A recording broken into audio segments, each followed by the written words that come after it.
Bonjour à tous, suite à la vidéo sur l'effet cuir qui a eu beaucoup de succès que vous pouvez retrouver sur ma chaîne ici, j'ai décidé de faire une vidéo sur l'effet ivoire avec une toute petite création.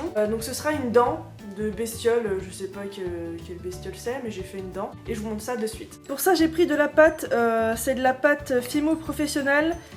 Et évidemment je n'ai plus la couleur dessus puisque je l'ai coupée, mais c'est l'effet porcelaine. Alors on la trouve dans tous les magasins qui vendent de la Fimo et c'est un effet porcelaine qui est pour le doll art à la base, mais moi je m'en sers pour faire l'effet ivoire. Alors le blanc marche très bien aussi, vous pouvez tester avec n'importe quelle pâte de couleur claire de toute façon. Je vais donc commencer par faire la forme de ma dent d'ivoire. Je viens juste faire une pointe sur le bout de ma boule de pâte blanche et je vais un petit peu l'aplatir. Faut pas qu'elle soit totalement ronde.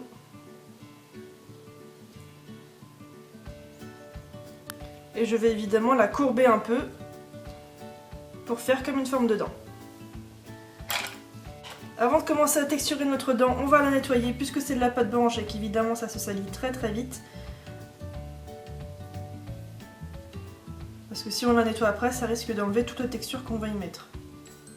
Voilà, notre pâte est nettoyée. Ensuite, on va prendre un outil. Donc moi, j'ai décidé de prendre celui-là, mais vous pouvez en prendre évidemment un autre. Il y en a plein. Et je vais venir faire des petites stries dans le sens de la dent, en allant bien de la base de la dent jusqu'à la pointe. Et en formant plein de stries différentes, mais toujours dans le même sens. Pour faire comme sur une dent. Une fois que cette dent est finie de texturer, je la passe au four pour qu'elle durcisse. Donc notre dent est cuite, maintenant on va passer à la patine. Donc ce sera pas de la patine noire, ce sera de la patine marron. Je vais diluer un petit peu ma pâture avec de l'alcool ménager. Je trouve que ça va beaucoup mieux que de l'eau. Ça sèche plus vite en fait. Voilà. J'applique sur ma dent. Peut-être pas assez là.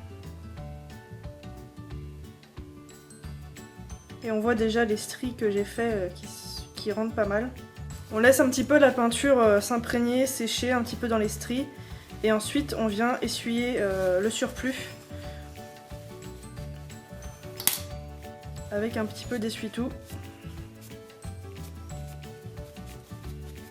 Et si jamais on voit qu'il reste encore des marques ou quoi, j'imprègne un petit peu mon essuie-tout d'alcool et il ne me reste plus qu'à frotter. Et voilà. Donc vous voyez, j'ai limite pas assez accentué certains de mes traits, puisque c'est pas mal d'avoir ce genre de petits détails, d'avoir des traits un tout petit peu plus profonds que les autres, pour avoir un meilleur effet au final, comme ici aussi. Donc il ne reste plus qu'à monter joliment ma fausse dent. J'ai ensuite aplati un petit peu de pâte dorée que je vais mettre par-dessus ma dent. Pour faire tenir la feuille comme il faut, j'hésite pas à mettre un petit peu de Fimo liquide. Parce que la Fimo cuite sur la Fimo crue, ça tient relativement mal.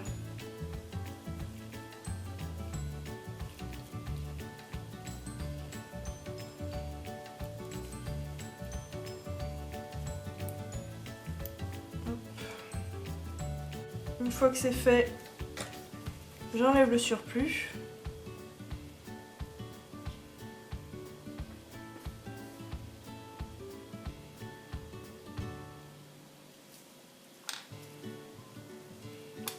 Et voilà, on a une dent montée sur de la pâte or.